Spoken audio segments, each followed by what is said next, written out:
ધોરણ 8 વિષય ગણિત પ્રકરણ 5 વર્ગ અને વર્ગમૂળ. તેમાં આજે આપણે સ્વાધ્યાય 5.3નો પહેલો દાખલો દેખીશું કે નીચે આપેલા સંખ્યાનો વર્ગમૂળમાં એકમનો અંક કયો હશે. તો તેની પહેલાં આપણે આટલું બેઝિક યાદ હોવું જોઈએ. મેં તમને ચેપ્ટર શરૂ થયું તેની શરૂઆતમાં જ તમને કીધેલું કે આ વસ્તુ કોઈ સંખ્યાનો એકમનો અંક 1 અથવા 9 હોય તો વર્ગ કરવાથી મળતી સંખ્યાનો એકમનો અંક 1 હોય. કોઈ સંખ્યાનો એકમનો આ 2 અથવા 8 હોય તો વર્ગ કરવાથી મળતી સંખ્યાનો એકમનો અંક 4 હોય. કોઈનો 3 અથવા 7 હોય તો વર્ગ કરવાથી 9 હોય. 4 6 6 5 5 બરાબર. હવે આ વસ્તુ બેઝિકમાં શરૂઆતમાં ભણાવ્યું હતું. ના સમજ પડે તો ફરીથી આપણે પહેલો લેક્ચર દેખજો, શરૂઆતના લેક્ચર દેખજો, સમજ પડશે. કોઈ સંખ્યાનો એકમનો અંક 0 હોય તો આપણે વર્ગ કરવાથી મળતી સંખ્યાનો એકમનો અંક પણ 0 હોય છે. એટલે 1 0 હોય તો ડબલ 0, 2 0 તો કેટલા 0 થાય? 4 0. કોઈ સંખ્યાનો એકમનો અંક એકી હોય, જેમ કે આ બધા એકી છે, 1 9 તો 1 એકી, 3 7 એકી તો આ પણ એકી. હવે બેકી હોય તો બેકી થાય, 2 8 બેકી છે તો આ પણ બેકી, 4 6 બેકી છે તો આ પણ બેકી, 5 હોય તો 5 જ થાય. બરાબર. આ સિમ્પલ બેઝિક યાદ હોવું જોઈએ તો આપણને ખબર પડશે. ચાલો, નીચે આપેલ સંખ્યાના વર્ગમૂળમાં એકમનો અંક કયો હશે? વર્ગમૂળમાં એકમનો અંક કયો હશે? સિમ્પલ 9801 માં અહીં 9801 માં એકમનો અંક 1 છે. માટે વર્ગમૂળમાં 9801નો એકમનો અંક કયો હોઈ શકે છે? જો આ પૂર્ણવર્ગ સંખ્યા છે, આ વર્ગમૂળવાળી સંખ્યા, આ પૂર્ણવર્ગ સંખ્યા છે, તેનો એકમનો અંક જેમ કે અહીં 1 છે તો એનું વર્ગમૂળ કાઢે તો કેટલો થાય? 1 અથવા 9. 1 અથવા 9 છે. 1 અથવા 9. પછી આ બીજું 99856 અહીં 99856માં એકમનો અંક કેટલો છે? 6 છે. કેટલો છે? 6 છે. માટે અંડર રૂટ 99856નો એકમનો અંક જો 6 છે તો 4 અથવા 6 હોઈ શકે. 4 અથવા 6 છે. 4 અથવા 6 છે. ઓકે, ચાલો. તેના આ બે દાખલા તમારે જાતે કરવાનો છે. ઓકે, આગળ વધીએ. જો 1 છે તો સિમ્પલી આપણે 1 અથવા 9 હશે. 5 છે તો 5 જ હશે. બરાબર ને? તો જાતે કરજો. કોઈપણ પ્રકારની ગણતરી કર્યા વિના જણાવો કે નીચેના પૈકી સંખ્યાઓ પૂર્ણવર્ગ નથી. મેં તમને કીધું સંખ્યા પૂર્ણવર્ગ હોવા માટે તેના એકમનો અંક એકમનો અંક કેટલો હોવો જોઈએ? 0 1 1 4 9 6 5 અથવા 1 4 9 6 5 0. આ મેં તમને આ નંબર યાદ રાખવાનો કીધેલો. બરાબર ને? 1 4 9 6 5 0 હોય તો તે સંખ્યા પૂર્ણવર્ગ સંખ્યા હોય. જેમ કે આપણે અહીં પહેલો દાખલો આપ્યો છે બીજા પ્રશ્નમાં 153. શું આનો એકમનો અંક 0 1 4 9 6 5 માંથી આવે છે? ના, 3 છે. અહીં એકમનો અંક 3 હોવાથી તે પૂર્ણવર્ગ સંખ્યા નથી. તે પૂર્ણવર્ગ સંખ્યા નથી. તેવીને 257માં એકમનો અંક કયો છે? 7 છે. તો અહીં 257માં એકમનો અંક 7 હોવાથી તે પૂર્ણવર્ગ સંખ્યા નથી. અહીં 408માં એકમનો અંક 8 હોવાથી 8 છે. હા, પણ અહીં તમારે લખવાનું આગળ. હા, પૂર્ણવર્ગ સંખ્યા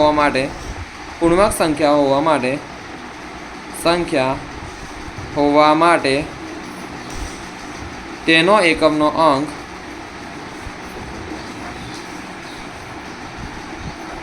1 4 9 6 5 0 હોવો જોઈએ. પણ પછી આયરું અહીં લખી દેવાનું. અહીં એકમનો અંક 3 હોવાથી તે પૂર્ણવર્ગ સંખ્યા નથી. અને તેમાં આવું લખવાનું. જો 408માં પૂર્ણવર્ગ સંખ્યા હોવા માટે એકમનો અંક 1 4 9 6 5 0 હોવો જોઈએ. પણ અહીં એકમનો અંક 408માં 8 હોવાથી તે પૂર્ણવર્ગ સંખ્યા નથી. હવે અહીં 441 આમાં તો 1 છે એટલે આ પૂર્ણવર્ગ સંખ્યા છે. હોઈ શકે. બરાબર ને? હોઈ શકે શબ્દ લખજો કેમ કે તમને હજુ કંઈ ખબર નથી. એમ તો તમને ખબર 21નો વર્ગ કરવાથી 441 આપો, પણ ફિક્સ ના હોય. કોઈનો એકમનો અંક 1 હોય તેનું વર્ગમૂળ નીકળે તેવું ફિક્સ હોય ના. કેમ ના હોય? શું બોલો તો વર્ગમૂળમાં 11 કોઈ વેલ્યુ છે? વર્ગમૂળમાં 441 તમને ખબર છે 21. ખબર છે ને? હા, વર્ગમૂળમાં 121 વેલ્યુ કેટલી છે? 11. બરાબર ને? પણ શું વર્ગમૂળમાં 11, વર્ગમૂળમાં 21, વર્ગમૂળમાં 41, વર્ગમૂળમાં 51 મળે ક્યાં? વર્ગમૂળ નીકળાય ના. તો તે માટે તમારે લખવાનું. ચાલો હું આખો કરાવું છું છેલ્લો. ત્રીજો ચોથો તમે ત્રીજો ને બીજો ત્રીજો તમે ગણજો. મેં ગણાયો તો છે તે હું ગણજો મોડે. ચાલો ધ્યાન આપો અહીં આગળ. અહીં આપણે જાણીએ છીએ કે પૂર્ણાંક સંખ્યાનો એકમનો અંક 14950 હોવો જોઈએ. એકમનો અંક 14950 હોવો જોઈએ. 441માં એકમનો અંક 1 હોવાથી તે પૂર્ણાંક સંખ્યા હોઈ શકે. પૂર્ણાંક સંખ્યા હોઈ શકે. આટલું વસ્તુ યાદ રાખજો. હોઈ શકે શબ્દ ખાસ એકદમ બરાબર છે. કેમ કે દરેકનો એકમનો અંક 1 હોવાથી પૂર્ણાંક સંખ્યા હોય તેવું સાબિત નહીં થતું. બરાબર? તેવું હોતું જ નહીં. બકા 21નું ક્યાં તમે વર્ગમૂળ કરવા જવાના? 41નું ક્યાં કરવા જવાના? 121નું નીકળે છે, 441 નીકળે, પણ એનો અર્થ એવું થોડું કે આ બધાને બી નીકળે છે. બરાબર ને? ચાલો હવે છેલ્લું દાખલો આ કે પુનરાવર્તિત બાદબાકીની રીતે 100 અને 169નું વર્ગમૂળ શોધો. પુનરાવર્તિત બાદબાકી મજા આવશે. ધ્યાન કેવી બાદબાકી? પુનરાવર્તિત બાદબાકી. પુનરાવર્તિત બાદબાકી. પહેલાં આપણને 100નું કીધું એટલે 100નું શોધ્યું. તો આમાં કરવાનું શું? ધ્યાન કમ્પ્લીટ અહીં, ધ્યાન આંખો મગજ બધું કમ્પ્લીટ અહીં. જો 100 એકી સંખ્યા બાદબાકી કરવાની. કઈ સંખ્યામાં? એકી. 100માંથી 1 જાય તો 99. 99માંથી હવે 1 પછી કોણ આવે? 3. એકી સંખ્યામાં કોણ આવે? 3. તો 99માં 3 જાય તો 96. 96માંથી 5 જાય. 3 પછી 5 આવે ને એકી સંખ્યામાં તો 91. 91માંથી 7 જાય તો 84. 84માંથી 9 જાય. 84માંથી 9 જાય. 84માંથી 10 જાય તો 74. 74 વત્તા 1 તો 75.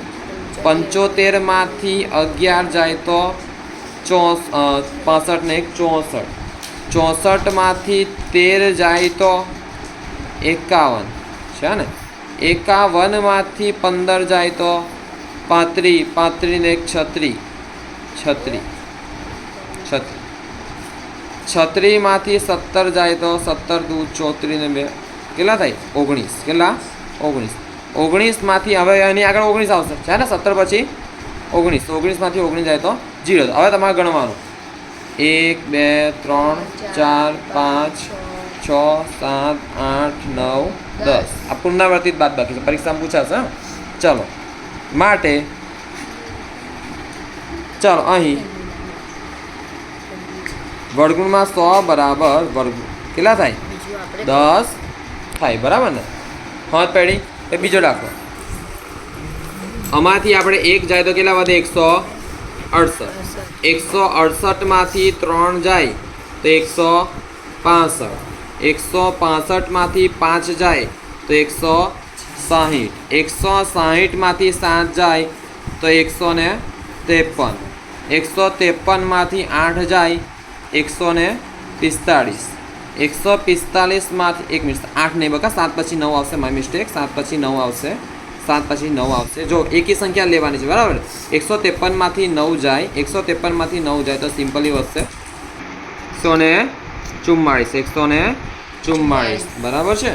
હવે 144માંથી 9 પછી 11 ને 11 જાય તો વધશે 133. 133માંથી કેટલા જાય? 13 જાય તો 120. 120માંથી 15 જાય તો 105. 105માંથી 17 જાય. જો પેલા 15 બાદ કરી દેવાના તો 90 થઈ જાય. 90થી 2 જાય તો 88. 88માંથી 19 જાય.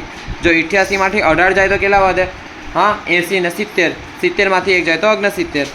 69માંથી 21 જાય. 21 જાય. 69માંથી 21. 9માંથી 1 જાય તો 8. 6માંથી 2 જાય તો 4. 48માંથી 23 જાય, 8માંથી 3 જાય તો 5, 2માંથી 2 જાય તો 4માંથી 2 જાય તો 5. હવે 25માંથી 25 જાય, 25માંથી 25 જાય તો જીવડું. કેટલું? જીવડું. તો દેખો 0. હવે ગણવાનું અહીંથી 1 2 3 4 5 6 7 8 9 10 11 12 13. તો ખબર છે ને આપણે 13 નો વર્ગ 169 થાય, માટે 169 બરાબર 13. આ પુનરાવર્તિત રીતે આપણે બાદબાકી કરી. ઘણો લોચો આવે એવું કામ છે, જેને બાદબાકી ના આવડે તેને પણ સરસ મજાનું છે આ. ઓકે, તો આ પ્રમાણે પણ વર્ગમૂળ શોધી શકાય, પણ આ રીત બહુ લાંબી છે એટલે આપણે એનો ઉપયોગમાં લેતા નથી. પણ પરીક્ષામાં તમારા પરીક્ષામાં પૂછાઈ શકે છે. ઓકે, ક્લાસ પૂરો.